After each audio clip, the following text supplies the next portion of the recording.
Hello friends, the study റൂമിൻ്റെ പുതിയൊരു വീഡിയോയിലേക്ക് എല്ലാവർക്കും സ്വാഗതം. ഞാനിന്ന് ചർച്ച ചെയ്യുന്നത് പ്രോബ്ലംസ് ആൻഡ് കണ്ടംപററി ഇന്ത്യ എന്ന് പറഞ്ഞിട്ടുള്ള PG 4th സെമ്മിലെ സെക്കൻഡ് മൊഡ്യൂളാണ് പറയുന്നത്. അപ്പോൾ നമുക്ക് അതിനെക്കുറിച്ച് ഡിസ്കസ് ചെയ്യാം. സമകാലീന ഇന്ത്യയുടെ ചരിത്രം ആരംഭിക്കുന്നത് രാജ്യം ബ്രിട്ടീഷ് കോമൺവെൽത്തിലെ ഒരു സ്വതന്ത്ര രാഷ്ട്രമായി മാറിയതോടു കൂടിയിട്ടാണ്. സ്വാതന്ത്ര്യത്തിന് ശേഷം ഇന്ത്യ വിവിധ കലാപങ്ങളെയും തർക്കങ്ങളെയും നേരിട്ടിട്ടുണ്ട്. 1947 മുതൽ ഇന്ത്യ നേരിട്ട പ്രധാന പ്രശ്നങ്ങളിൽ ഒന്ന് ദേശീയ ഐക്യവും രാഷ്ട്രത്തിൻ്റെ ഏകീകരണവുമായിരുന്നു. ഭാഷാ അടിസ്ഥാനത്തിലുള്ള സംസ്ഥാനങ്ങളുടെ രൂപീകരണം, ഹിന്ദി വിരുദ്ധ സമരങ്ങൾ, സ്വയം ഭരണാവകാശം, പ്രാദേശികത, പ്രാദേശിക വിഘടനവാദം തുടങ്ങിയ പ്രശ്നങ്ങൾക്ക് പരിഹാരം കാണുന്നതിലൂടെ ഇന്ത്യൻ ജനതയെ ഒരു രാഷ്ട്രീയ സമൂഹമായി ഏകീകരിക്കാൻ സാധിച്ചിട്ടുണ്ട്. അപ്പം ആദ്യം തന്നെ നമ്മൾ ഭാഷാ അടിസ്ഥാനത്തിലുള്ള സംസ്ഥാന രൂപീകരണത്തെക്കുറിച്ചിട്ടാണ് നോക്കുന്നത്, അതായത് ഫോർമേഷൻ ഓഫ് ലിംഗ്വിസ്റ്റിക് സ്റ്റേറ്റ്സ്. ഈ ടോപ്പിക്കിനെ കുറിച്ച് പറയുകയാണെങ്കിൽ, സ്വാതന്ത്ര്യാനന്തരം ഇന്ത്യയിൽ ദേശീയ ഐക്യത്തിൻ്റെയും ഏകീകരണത്തിൻ്റെയും ഭാഗമായി സംസ്ഥാനങ്ങളെ ഭാഷയുടെ അടിസ്ഥാനത്തിൽ പുനഃസംഘടിപ്പിക്കണമെന്ന ആവശ്യം ശക്തമായി ഉയർന്നു.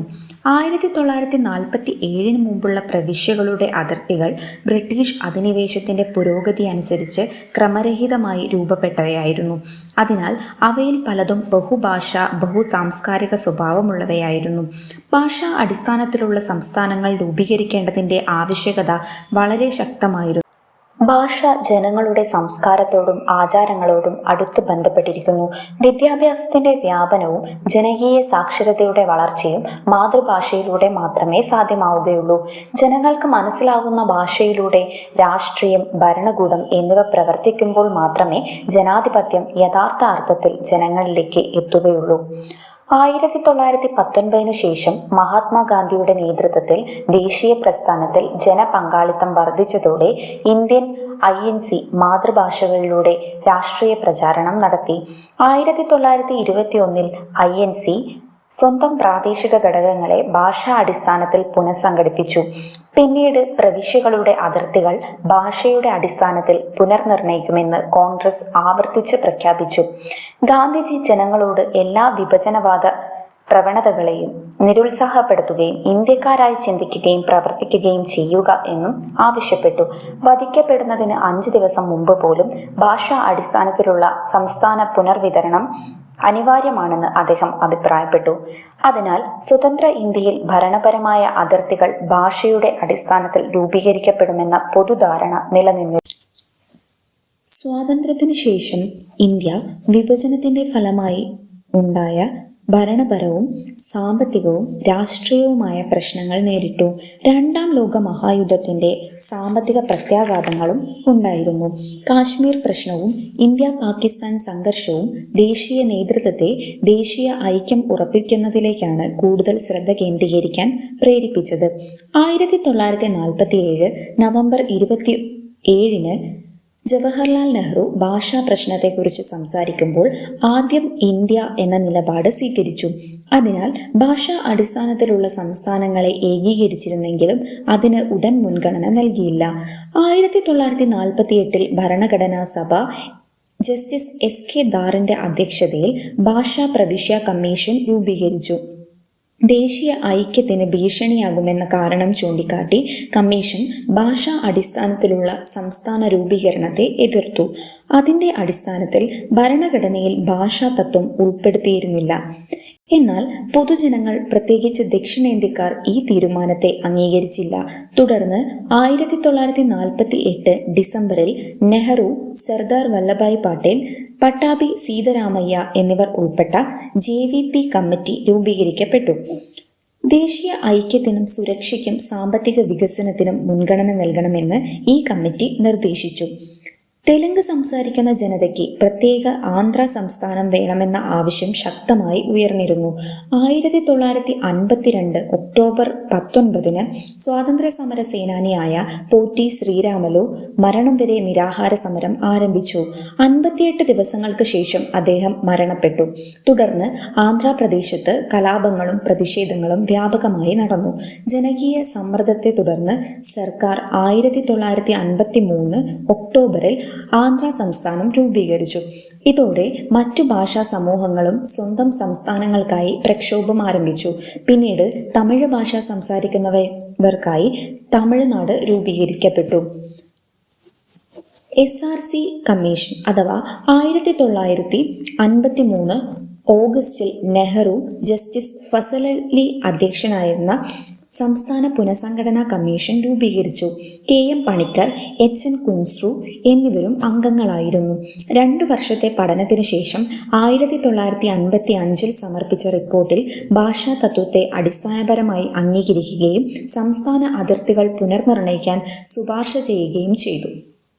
1956 സംസ്ഥാന പുനഃസംഘടനാ നിയമം നോക്കുകയാണെങ്കിൽ 1956 നവംബറിൽ പാർലമെന്റ് സംസ്ഥാന പുനഃസംഘടനാ നിയമം പാസാക്കി. ഇതിലൂടെ 14 സംസ്ഥാനങ്ങളും 6 കേന്ദ്രഭരണ പ്രദേശങ്ങളും രൂപീകരിക്കപ്പെട്ടു. ഹൈദരാബാദ് സംസ്ഥാനത്തിലെ തെലങ്കാന ആന്ധ്രയോട് ചേർത്തു. മലബാർ പ്രദേശവും തിരുവിതാംകൂർ, കൊച്ചിയും സംയോജിച്ച കേരള രൂപീകരിക്കപ്പെട്ടു. കന്നഡ ഭാഷാ പ്രദേശങ്ങൾ ചേർത്ത മൈസൂർ സ്റ്റേറ്റ്, അതാണ് പിന്നീട് കർണാടകയായിട്ട് മാറിയത്, അങ്ങനെ ഒരു സ്റ്റേറ്റ് വിപുലീകരിച്ചു. അതുപോലെ തന്നെ ബോംബെ സംസ്ഥാനത്തിന്റെ വിഭജനത്തെ കുറിച്ച് ശക്തമായ പ്രതിഷേധങ്ങൾ ഉയർന്നിരുന്നു. സംയുക്ത മഹാരാഷ്ട്ര സമിതിയും മഹാഗുജറാത്ത് ജനതാ പരിഷത്തും പ്രക്ഷോഭങ്ങൾക്ക് നേതൃത്വം നൽകി. അവസാനം 1960 ബോംബെ സ്റ്റേറ്റ് 2ആയി വിഭജിക്കപ്പെട്ടു. അതാണ് മഹാരാഷ്ട്രയും ഗുജറാത്തും. മുംബൈ മഹാരാഷ്ട്രയുടെ ഭാഗമാവുകയും അഹമ്മദാബാദിലെ ഗുജറാത്തിന്റെ തലസ്ഥാനമായിട്ട് മാറ്റുകയും ചെയ്തു. പഞ്ചാബിൽ പഞ്ചാബി സംസാരിക്കുന്നവർക്കായി പ്രത്യേക സംസ്ഥാനത്തിലുള്ള ആവശ്യം ഉയർന്നു. ഈ പ്രശ്നം പിന്നീട് സാമുദായിക നിറം കൈവരിച്ചു. ശിരോമണി അകാലിയും ഭാരതീയ ജനസംഘും ഈ വിഷയത്തെ രാഷ്ട്രീയമായി ഉപയോഗിച്ചു. 1966 ഇന്ദിരാഗാന്ധി പഞ്ചാബിനെ 2 സംസ്ഥാനങ്ങളായി വിഭജിക്കാൻ സമ്മതിച്ചു. അതാണ് പഞ്ചാബും ഹരിയാനയും. കാഗ്ര ജില്ലയുടെ ഭാഗങ്ങൾ ഹിമാചൽ പ്രദേശിലേക്ക് ചേർത്തു. ചണ്ഡീഗഡ് പഞ്ചാബിന്റെ ഹരിയാനയുടെയും സംയുക്ത തലസ്ഥാനമായിട്ട് മാറുകയാണ് ഉണ്ടായത്. അടുത്തതാണ് ഭാഷാ പ്രശ്നം, അതായത് the question of language. India വിവിധ സംസ്കാരങ്ങളും ഭാഷകളും പ്രാദേശികതയും മതങ്ങളും ഉൾക്കൊള്ളുന്ന ഒരു വൈവിധ്യമാർന്ന രാജ്യമാണ്. People's linguistic survey of India പ്രകാരം ഇന്ത്യയിൽ ഏകദേശം 780 ഭാഷകളും 86 ലിപികളും നിലവിലുണ്ട് എന്നാണ് പറയുന്നത്. ഓരോ പ്രദേശത്തിനും സമൂഹത്തിനും അതിൻ്റെതായ ഭാഷയുണ്ട്. ഭാഷ ജനങ്ങളുടെ സംസ്കാരത്തോടും ആചാരങ്ങളോടും ജീവിത രീതിയോടും അടുത്ത ബന്ധമുള്ളതാണ്. ഇംഗ്ലീഷിന്റെ വരവിന് മുൻപ് ഇന്ത്യയിൽ ഏറ്റവും പ്രചാരത്തിലുണ്ടായിരുന്നത് സംസ്കൃതമായിരുന്നു. പുരാതന കാലത്ത് ആര്യന്മാർ സംസ്കൃത ഭാഷയെ വ്യാപകമാക്കി. പിന്നീട് മുസ്ലിം ഭരണാധികാരികളുടെ വരവോടെ പേർഷ്യൻ ഭാഷ രാജ്യത്തിന്റെ പല ഭാഗങ്ങളിലും ഭരണഭാഷയായി മാറി. ഈ കാലഘട്ടത്തിൽ പേർഷ്യൻ, സംസ്കൃതം തുടങ്ങിയ ഭാഷകളുടെ സ്വാധീനത്തിൽ ഉറുദു ഭാഷയും വികസിച്ചു. ബ്രിട്ടീഷ് അധിനിവേശത്തിന് ശേഷം ഇംഗ്ലീഷ് ഭാഷ പേർഷ്യന്റെ സ്ഥാനത്തെ ഏറ്റെടുക്കുകയും രാജ്യത്തുടനീളം പ്രധാന ഭാഷയായി മാറുകയും ചെയ്തു. ബ്രിട്ടീഷുകാർ ഇംഗ്ലീഷിനെ ഭരണഭാഷയായി ഉപയോഗിച്ചു. സർക്കാർ കാര്യങ്ങളുടെ ഭൂരിഭാഗവും ഇംഗ്ലീഷിലൂടെ നടത്തപ്പെട്ടു. ഭാഷയ്ക്ക് ഇരട്ട സ്വഭാവമുണ്ട്. അത് ആശയവിനിമയത്തിനുള്ള ഒരു മാർഗവും സംസ്കാരത്തിന്റെ വാഹകരുമാണ്. ഒരു പുതിയ ഭാഷ പഠിക്കുമ്പോൾ അതിൻ്റെ അക്ഷരമാല, വ്യാകരണ നിയമങ്ങൾ, വാക്കുകളുടെ ക്രമീകരണം എന്നിവ മാത്രമല്ല, ആ ഭാഷ സംസാരിക്കുന്ന സമൂഹത്തിൻ്റെ സംസ്കാരം, ആചാരം, പെരുമാറ്റ രീതികൾ എന്നിവയും പഠിക്കേണ്ടതുണ്ട്. അതിനാൽ ഇംഗ്ലീഷ് പഠനം ഒരു ഭാഷയുടെ പഠനം മാത്രമല്ല, ഒരു സംസ്കാരത്തിൻ്റെ പഠനം കൂടിയാണ്. സ്വാതന്ത്ര്യാനന്തര ഇന്ത്യ ഭാഷയുടെ അടിസ്ഥാനത്തിൽ നിരവധി വെല്ലുവിളികൾ നേരിട്ടിട്ടുണ്ട്. ഭാഷാ വൈവിധ്യം ദേശീയ ഏകീകരണത്തിന് ചിലപ്പോൾ വെല്ലുവിളിയായി മാറി. ഈ പ്രശ്നം പ്രധാനമായും രണ്ട് രൂപങ്ങളിലാണ് പ്രകടമായത്. രാജ്യത്തിന്റെ ഔദ്യോഗിക ഭാഷ ഏതാണ് എന്നതിനെ ചൊല്ലിയുള്ള തർക്കം, ഭാഷാ അടിസ്ഥാനത്തിൽ സംസ്ഥാനങ്ങളുടെ പുനഃസംഘടന. ഈ രണ്ട് വിഷയങ്ങളും സ്വാതന്ത്ര്യാനന്തര ഇന്ത്യയുടെ രാഷ്ട്രീയ, സാമൂഹിക, ഭരണപരമായ വികസനത്തിൽ നിർണായക സ്വാധീനം ചെലുത്തിയവയാണ്. ഭാഷാ പ്രശ്നം ഏറ്റവും രൂക്ഷമായത് ഹിന്ദിയെ ഔദ്യോഗിക ഭാഷയാക്കാനുള്ള ശ്രമങ്ങൾ ഹിന്ദി സംസാരിക്കുന്ന പ്രദേശങ്ങളും ഹിന്ദി അല്ലാത്ത പ്രദേശങ്ങളും തമ്മിലുള്ള സംഘർഷത്തിന് കാരണമായപ്പോഴായിരുന്നു. ഇന്ത്യൻ ഭരണഘടനയുടെ നിർമ്മാതാക്കൾ പ്രധാന ഭാഷകളെല്ലാം ഇന്ത്യയുടെ ഭാഷകൾ എന്ന നിലയിൽ അംഗീകരിച്ചു. എന്നാൽ രാജ്യത്തിന്റെ ഔദ്യോഗിക ഭാഷ ഏതായിരിക്കണം എന്ന ചോദ്യമാണ് വലിയ വിവാദത്തിന് കാരണമായത്. കേന്ദ്ര സർക്കാരിന്റെ ഭരണകാര്യങ്ങൾ അനേകം ഭാഷകളിൽ നടത്താൻ കഴിയാത്തതിനാൽ ഒരു പൊതുഭാഷ ആവശ്യമായിരുന്നു. പ്രധാനമായും രണ്ട് ഭാഷകളാണ് പരിഗണിക്കപ്പെട്ടത്: ഇംഗ്ലീഷ്, ഹിന്ദി. സ്വാതന്ത്ര്യത്തിന് മുൻപ് തന്നെ മഹാത്മാഗാന്ധിയും മറ്റ് ദേശീയ നേതാക്കളും ഇംഗ്ലീഷ് സ്വതന്ത്ര ഇന്ത്യയുടെ സ്ഥിരമായ ഔദ്യോഗിക ഭാഷ ആയിരിക്കരുതെന്ന് അഭിപ്രായപ്പെട്ടിരുന്നു. ഗാന്ധിജി ഇംഗ്ലീഷിനെ അന്തർദേശീയ വ്യാപാരത്തിന്റെയും നയതന്ത്രത്തിന്റെയും സമ്പന്നമായ സാഹിത്യ പാരമ്പര്യമുള്ള ഭാഷയായും വിശേഷിപ്പിക്കപ്പെട്ടു. എന്നാൽ ഇന്ത്യയിൽ ഇംഗ്ലീഷിന് ലഭിച്ച സ്ഥാനത്തെ അദ്ദേഹം സ്വാഭാവികമല്ലാത്തത് എന്ന് കണക്കാക്കി. ദേശീയ പ്രസ്ഥാന കാലത്ത് ഹിന്ദി അഥവാ ഹിന്ദുസ്ഥാനി എന്ന പ്രധാന രണ്ട് ആശയവിനിമയ ഭാഷയായി വളർന്നു. എന്നാൽ അതുകൊണ്ട് ഹിന്ദി അല്ലാത്ത പ്രദേശങ്ങളിലെ നേതാക്കളും അതിനെ അംഗീകരിച്ചിരുന്നു. അതായത് ഹിന്ദുസ്ഥാനിയെ ഹിന്ദി അല്ലാത്ത പ്രദേശങ്ങളിലെ നേതാക്കളും അംഗീകരിച്ചിരുന്നു. 1925 ഇന്ത്യൻ INC സ്വന്തം ഭരണഘടനാ ഭേദഗതി ചെയ്ത് കഴിയുന്നത്ര ഹിന്ദുസ്ഥാനിയിൽ പ്രവർത്തനങ്ങൾ നടത്തണമെന്ന് തീരുമാനിച്ചു. ഭരണഘടനാ സഭയിൽ പ്രധാനമായും ചർച്ചയായത് ഹിന്ദിയോ ഹിന്ദുസ്ഥാനിയോ ഇംഗ്ലീഷിന് പകരമാകണോ എന്നതായിരുന്നു. ഗാന്ധിയും നെഹ്റുവും ദേവനാഗരി അല്ലെങ്കിൽ ഉറുദു ലിപിയിൽ എഴുതുന്ന ഹിന്ദുസ്ഥാനിയെ പിന്തുണച്ചു. എന്നാൽ ഇന്ത്യയുടെ വിഭജനത്തിന് ശേഷം ഉറുദു മുസ്ലിങ്ങളുടെ ഭാഷയായി ചിത്രീകരിക്കപ്പെട്ടു. ഇതോടെ ഹിന്ദിയെ ദേശീയ ഭാഷയാക്കണമെന്ന ആവശ്യം ശക്തമായി. അവസാനം ഹിന്ദി ദേശീയ ഭാഷയായിട്ടല്ല ഔദ്യോഗിക ഭാഷയായി അംഗീകരിക്കപ്പെട്ടു. നെഹ്റു ഹിന്ദിയെ ഔദ്യോഗിക ഭാഷയായി അംഗീകരിച്ചെങ്കിലും ഇംഗ്ലീഷും തുടരണം എന്ന നിലപാടിലായിരുന്നു. ഹിന്ദിയിലേക്കുള്ള മാറ്റം ക്രമേണ നടപ്പാക്കണമെന്നും ലോകവുമായി ബന്ധം നിലനിർത്താൻ ഇംഗ്ലീഷിന്റെ അറിവ് ആവശ്യമാണ് എന്നും അദ്ദേഹം കരുതി. എന്നാൽ ദക്ഷിണേന്ത്യൻ സംസ്ഥാനങ്ങളിൽ ആശങ്ക ഉയർന്നു. ഹിന്ദിയെ ഔദ്യോഗിക ഭാഷയാക്കുന്നത് ഹിന്ദി അല്ലാത്ത ജനങ്ങളെ വിദ്യാഭ്യാസം, തൊഴിൽ, സർക്കാർ നിയമനം തുടങ്ങിയ മേഖലയിൽ പിന്നോക്കം നിർത്തുമെന്ന ഭയമായിരുന്നു അവർക്കുണ്ടായിരുന്നത്. കൂടാതെ ഹിന്ദി സംസാരിക്കുന്ന പ്രദേശങ്ങളുടെ രാഷ്ട്രീയ, സാംസ്കാരിക ആധിപത്യം ഉണ്ടാകുമെന്നും അവർ കരുതി. ഭരണഘടനാ പ്രകാരം ദേവനാഗരി ലിപിയിലുള്ള ഹിന്ദിയെ ഔദ്യോഗിക ഭാഷയായി പ്രഖ്യാപിക്കുകയും 1965 വരെ ഇംഗ്ലീഷ് തുടരുമെന്നും നിശ്ചയിച്ചു. എന്നാൽ ഹിന്ദിയെ കൂടുതൽ സംസ്കൃതവൽക്കരിക്കാനുള്ള ശ്രമങ്ങൾ ഹിന്ദി അല്ലാത്ത ജനങ്ങൾക്ക് അത് പഠിക്കാൻ കൂടുതൽ പ്രയാസമാക്കി.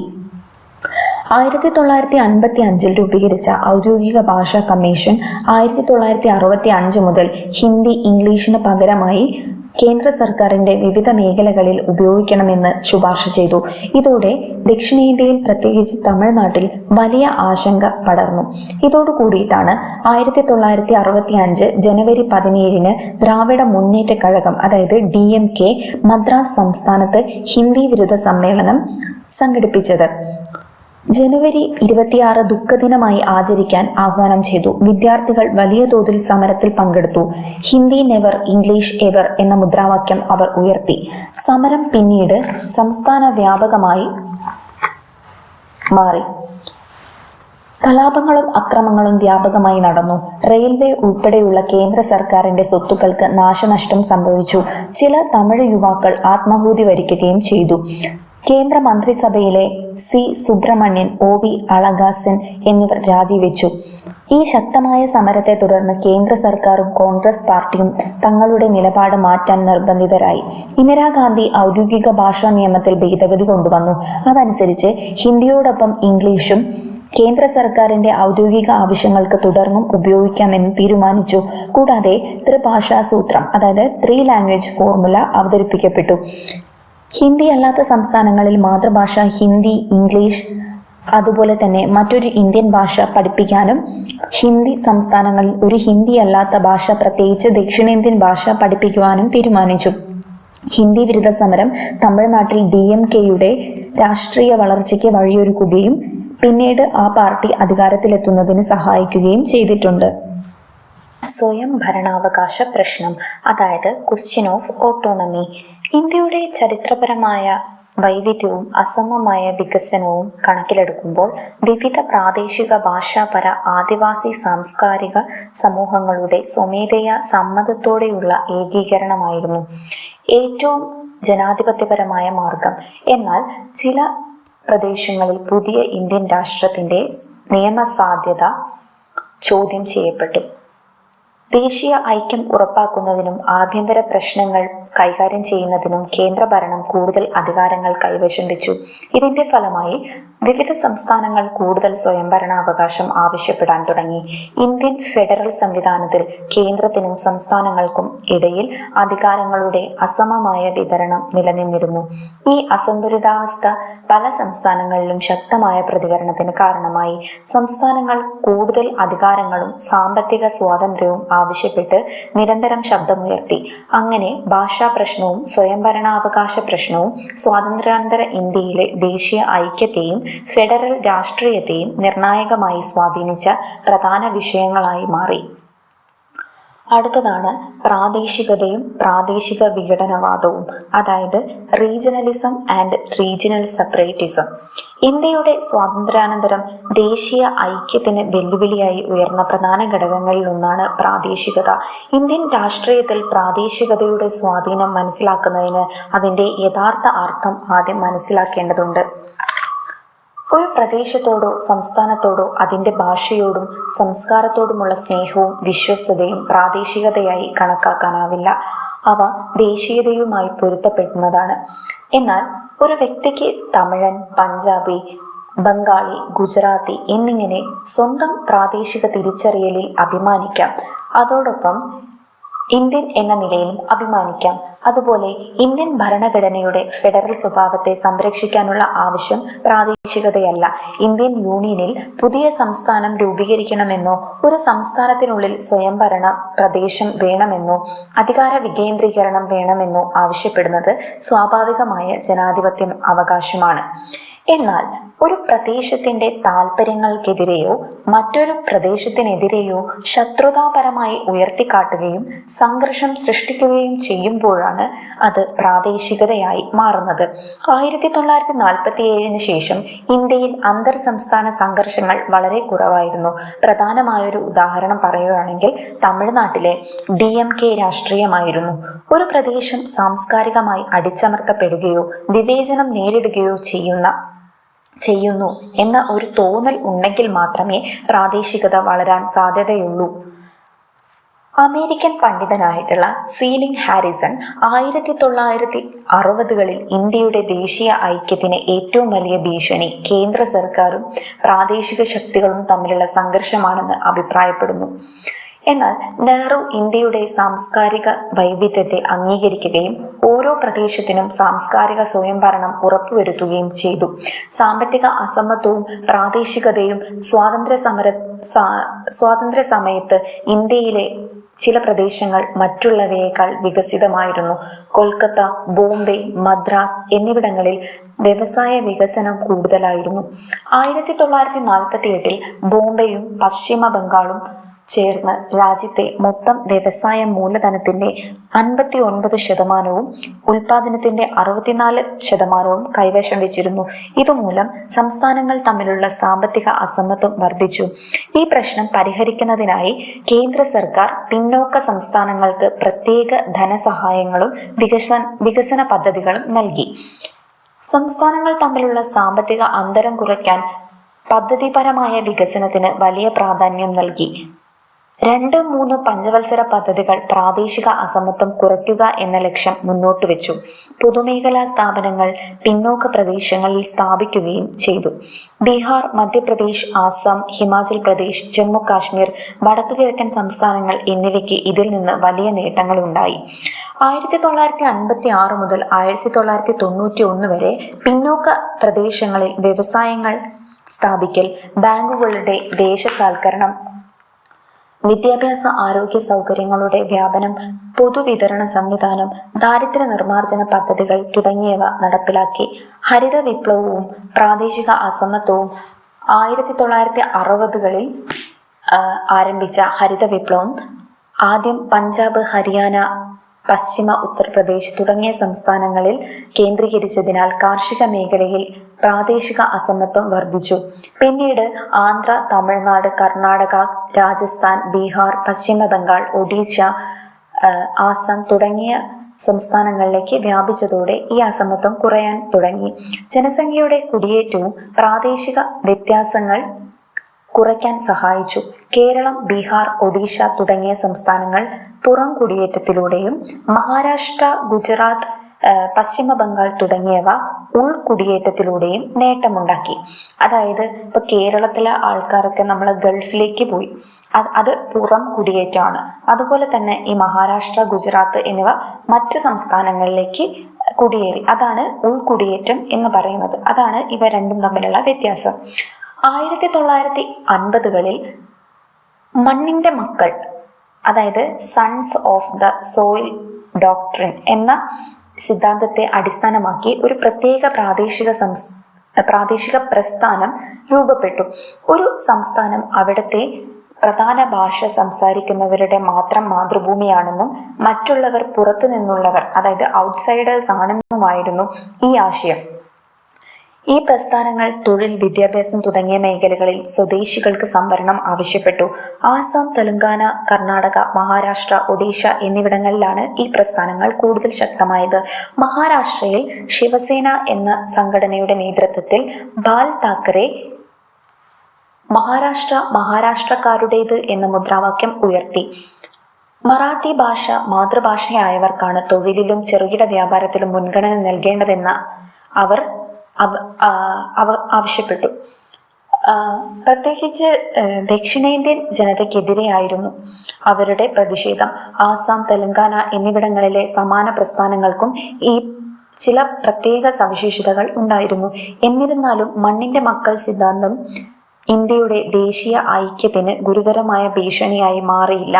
ജമ്മു കാശ്മീരിൽ ശക്തമായ രാഷ്ട്രീയ അടിത്തറയുണ്ടായിരുന്നില്ല. 1932 രൂപീകരിച്ച all Jammu and Kashmir Muslim conference സംസ്ഥാനത്തെ പ്രധാന രാഷ്ട്രീയ ശക്തിയായിരുന്നു. കാശ്മീർ താഴ്വരയിലെ മുസ്ലിം സമൂഹത്തിൽ ഏറ്റവും സ്വാധീനമുള്ള നേതാവായിരുന്ന ഷെയ്ഖ് അബ്ദുള്ള പിന്നീട് ഇന്ത്യൻ നാഷണൽ കോൺഗ്രസുമായി സഹകരിച്ചു. അപ്പം ഇത്രയും കാര്യങ്ങളാണ് ഇതിൽ പറയാനുള്ളത്. അപ്പം പ്രാദേശികത എന്ന് പറയുന്നത് ഇന്ത്യയുടെ ദേശീയ ഐക്യത്തിന് വെല്ലുവിളിയായിരുന്നുവെങ്കിലും ജനാധിപത്യ സംവിധാനവും ഫെഡറൽ ഘടനയും വികസന പദ്ധതികളും അതിനെ നിയന്ത്രിക്കാൻ സഹായിച്ചു. അതിനാൽ പ്രാദേശികത ഇന്ത്യയുടെ ദേശീയ ഐക്യത്തെ തകർത്തില്ല, മറിച്ച് വൈവിധ്യത്തിൽ ഐക്യം എന്ന ആശയത്തെ കൂടുതൽ ശക്തിപ്പെടുത്താനാണ് സഹായിച്ചത്. അടുത്തതാണ് ജമ്മു കാശ്മീർ ഇഷ്യൂ. ഇന്ത്യൻ രാഷ്ട്രീയത്തിൽ കാശ്മീർ പ്രശ്നത്തിന് വളരെ പ്രധാനപ്പെട്ട സ്ഥാനമുണ്ട്. ബ്രിട്ടീഷ് ഭരണകാലത്ത് ഇന്ത്യയിലെ നാട്ടുരാജ്യങ്ങളിൽ ഒന്നായിരുന്ന ജമ്മു കാശ്മീർ അർദ്ധ സ്വയംഭരണ പദവി സെമി ഓട്ടോണമസ് സ്റ്റാറ്റസ് അനുഭവിച്ചിരുന്നു. സ്വാതന്ത്ര്യ സമരകാലത്ത് ഈ നാട്ടുരാജ്യങ്ങൾക്ക് ഇന്ത്യയിലോ പാകിസ്ഥാനിലോ ലയിക്കാനോ സ്വതന്ത്രമായി നിലനിൽക്കാനോ അവസരമുണ്ടായിരുന്നു. മിക്ക നാട്ടുരാജ്യങ്ങളും സ്വമേധയാ അല്ലെങ്കിൽ രാഷ്ട്രീയ സമ്മർദ്ദത്തിലൂടെയോ ഇന്ത്യയിലോ പാകിസ്ഥാനിലോ ലയിച്ചു. എന്നാൽ ജമ്മു കാശ്മീരിലെ സ്ഥിതി വ്യത്യസ്തമായിരുന്നു. സംസ്ഥാനത്തിലെ ഭൂരിപക്ഷ ജനങ്ങൾ മുസ്ലിങ്ങളായിരുന്നുവെങ്കിലും ഭരണാധികാരി ഹിന്ദുവായ മഹാരാജ ഹരിസിംഗ് ആയിരുന്നു. ഇന്ത്യയും പാകിസ്ഥാനും കാശ്മീർ തങ്ങളുടെ ഭാഗമാകണമെന്ന് ആഗ്രഹിച്ചു. എന്നാൽ മഹാരാജാവ് സ്വതന്ത്രമായി തുടരാനാണ് ശ്രമിച്ചത്. 1947 പാകിസ്ഥാനിൻ്റെ പിന്തുണയോടെ ഗോത്രസേനയും സായുധ സംഘങ്ങളും ശ്രീനഗറിലേക്ക് മുന്നേറിയപ്പോൾ മഹാരാജാവ് ഇന്ത്യയുടെ സഹായം തേടി. തുടർന്ന് ജമ്മു കാശ്മീർ ഇന്ത്യയുമായി ലയിക്കുന്നതിനുള്ള ഇൻസ്ട്രുമെൻ്റ് ഓഫ് ആക്സഷൻ ഒപ്പുവെച്ചു. ഇതിനെ തുടർന്ന് ആദ്യ ഇന്ത്യ പാകിസ്ഥാൻ യുദ്ധം നടന്നു. യുദ്ധാവസാനത്തിൽ കാശ്മീർ 2 ഭാഗങ്ങളായി വിഭജിക്കപ്പെട്ടു. വലിയതും ജനസംഖ്യ കൂടുതലുള്ളതുമായ ഭാഗം ഇന്ത്യയുടെ നിയന്ത്രണത്തിലായി. ആർട്ടിക്കിൾ 370യും പ്രത്യേക പദവിയും ജമ്മു കാശ്മീരിൻ്റെ ഇന്ത്യയിലെ സ്ഥാനം പ്രത്യേകതയുള്ളതായിരുന്നു. ഇന്ത്യൻ ഭരണഘടനയിലെ ആർട്ടിക്കിൾ 370 പ്രകാരം ജമ്മു കാശ്മീരിന് പ്രത്യേക സ്വയംഭരണ പദവി അനുവദിക്കപ്പെട്ടു. ഈ വ്യവസ്ഥ പ്രകാരം സംസ്ഥാന നിയമസഭയുടെ അംഗീകാരമില്ലാതെ ഇന്ത്യൻ പാർലമെന്റിന് സംസ്ഥാനവുമായി ബന്ധപ്പെട്ട പല വിഷയങ്ങളിലും നിയമനിർമ്മാണം നടത്താൻ കഴിയുമായിരുന്നില്ല. ഇതിലൂടെ ജമ്മു കാശ്മീരിന് മറ്റ് സംസ്ഥാനങ്ങളെ അപേക്ഷിച്ച് കൂടുതൽ സ്വയംഭരണം ലഭിച്ചു. ഇനി അവിടുത്തെ ഒരു സാമൂഹിക ഘടന നോക്കുകയാണെങ്കിൽ സ്വാതന്ത്ര്യകാലത്ത് ജമ്മു കാശ്മീരിന് 3 പ്രധാന സാംസ്കാരിക മേഖലകളായിട്ടാണ് ജമ്മു കാശ്മീരിനെ തരംതിരിച്ചിരുന്നത്. ഒന്ന് കാശ്മീർ താഴ്വര, അതായത് ജനസംഖ്യയുടെ ഏകദേശം 95% മുസ്ലിങ്ങൾ അവിടെയാണ് താമസിക്കുന്നത്. അവരുടെ ഭാഷ പ്രധാനമായിട്ടും കാശ്മീരി ആയിരുന്നു. രണ്ടാമത്തത് ജമ്മു പ്രധാനമായും ഡോങ്ക്രി ഭാഷ സംസാരിക്കുന്ന ജനവിഭാഗങ്ങളായിരുന്നു അവിടെ താമസിച്ചിരുന്നത്. അടുത്തതാണ് ലഡാക്ക് എന്ന് പറഞ്ഞ സ്ഥലത്ത് വിസ്തീർണം കൂടുതലായിരുന്നെങ്കിലും ജനസംഖ്യ വളരെ കുറവായിരുന്നു. ഈ 3 മേഖലകൾക്കും വ്യത്യസ്ത രാഷ്ട്രീയ താൽപ്പര്യങ്ങളും നിലപാടുകളും ഉണ്ട്. ഷെയ്ഖ് അബ്ദുള്ളയും ആദ്യഘട്ട രാഷ്ട്രീയവും. ഇതിനെക്കുറിച്ച് പറയുകയാണെങ്കിൽ സ്വാതന്ത്ര്യത്തിന് മുൻപ് ഇന്ത്യൻ നാഷണൽ കോൺഗ്രസ്സിന് ജമ്മു കാശ്മീരിൽ ശക്തമായ രാഷ്ട്രീയ സ്വാധീനമൊന്നും ഉണ്ടായിരുന്നില്ല. 1932 രൂപീകരിക്കപ്പെട്ട All Jammu and Kashmir Muslim Conference ആയിരുന്നു പ്രധാന രാഷ്ട്രീയ ശക്തി. പിന്നീട് ഷെയ്ഖ് അബ്ദുള്ള കാശ്മീർ താഴ്വരയിലെ ഏറ്റവും സ്വാധീനമുള്ള നേതാവായി ഉയർന്നു. അദ്ദേഹം കോൺഗ്രസുമായും പ്രത്യേകിച്ചും നെഹ്റുവായും അടുത്ത ബന്ധം പുലർത്തി. 1947 മുതൽ 1953 വരെയുള്ള കാലഘട്ടത്തിൽ നെഹ്റുവും ഷെയ്ഖ് അബ്ദുള്ളയും തമ്മിൽ അടുത്ത സഹകരണം നിലനിന്നിരുന്നു. എന്നാൽ കാശ്മീരിന് കൂടുതൽ ഭരണം വേണമെന്ന് ഷെയ്ഖ് അബ്ദുള്ള പറഞ്ഞു. അതിനാൽ ചില കേന്ദ്രഭരണ നേതാക്കൾ സ്വതന്ത്ര കാശ്മീർ ആവശ്യപ്പെടുന്നതായി വ്യാഖ്യാനിക്കപ്പെട്ടു. 1953 ഷെയ്ഖ് അബ്ദുള്ളയെ അധികാരത്തിൽ നിന്ന് നീക്കുകയും അറസ്റ്റ് ചെയ്യുകയും ചെയ്തു. 1953 ശേഷം കാശ്മീരിലെ രാഷ്ട്രീയം കൂടുതൽ സങ്കീർണമായി. ഒരു വശത്ത് കാശ്മീരിൻ്റെ ഭാവി ജനഹിത പരിശോധനയിലൂടെ തീരുമാനിക്കണമെന്ന് ആവശ്യപ്പെടുന്ന ശക്തികളുണ്ടായിരുന്നു. മറുവശത്ത് ആർട്ടിക്കിൾ 370 റദ്ദാക്കി ഇന്ത്യയുമായി പൂർണ്ണ ലയനം വേണമെന്ന ആവശ്യവും ഉയർന്നു.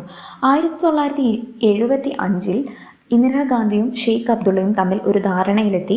അതനുസരിച്ച് കാശ്മീർ ഇന്ത്യയുടെ ഭാഗമാണെന്ന കാര്യം ഷെയ്ഖ് അബ്ദുള്ള അംഗീകരിക്കുകയും കേന്ദ്ര സർക്കാർ ആർട്ടിക്കിൾ 370 നിലനിർത്താൻ സമ്മതിക്കുകയും ചെയ്തു. തുടർന്ന് അദ്ദേഹം തൻ്റെ ജമ്മു കാശ്മീർ നാഷണൽ കോൺഫറൻസ് പുനഃസ്ഥാപിക്കുകയും സംസ്ഥാന മുഖ്യമന്ത്രിയായി അധികാരമേൽക്കുകയും ചെയ്തു.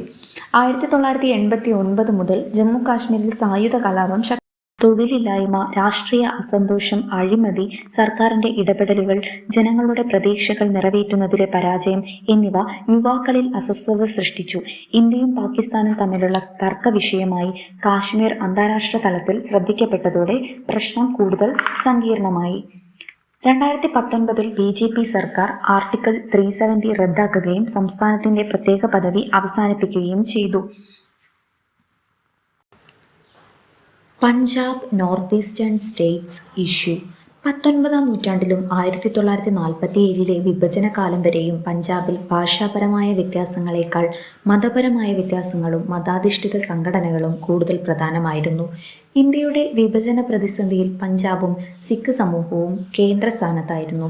1920കളിലെ ഗുരുദ്വാര പരിഷ്കരണ പ്രസ്ഥാനം സിഖ് സമൂഹത്തിൻ്റെ മതപരവും രാഷ്ട്രീയപരവുമായ സംഘടനാ ശക്തിയെ വളരെയധികം മാറ്റിമറിച്ചു. ഈ പ്രസ്ഥാനത്തിൻ്റെ ഫലമായി സിഖ് സമൂഹത്തിൻ്റെ പ്രധാന മതരാഷ്ട്രീയ സംഘടനകളായ ശിരോമണി ഗുരുദ്വാര പ്രബന്ധക കമ്മിറ്റിയും അകാലിദളും രൂപം കൊണ്ടു. SGPC പഞ്ചാബിലെ ഗുരുദ്വാരകളുടെ ഭരണ സംവിധാനമായി പ്രവർത്തിച്ചപ്പോൾ അകാലിദൾ സ്വാതന്ത്ര്യത്തിനു മുൻപും ശേഷവും സിഖ് സമൂഹത്തിൻ്റെ പ്രധാന രാഷ്ട്രീയ സംഘടനയായി മാറി. 1947 ഇന്ത്യ വിഭജനം സിഖ് സമൂഹത്തിൽ വലിയ പ്രതിസന്ധി സൃഷ്ടിച്ചു. സ്വാതന്ത്ര്യാനന്തരം കാലഘട്ടത്തിൽ സിഖുകൾക്ക് പ്രത്യേക പദവി വേണമെന്ന് അകാലിദൾ നേതാക്കൾ ആവശ്യപ്പെട്ടു.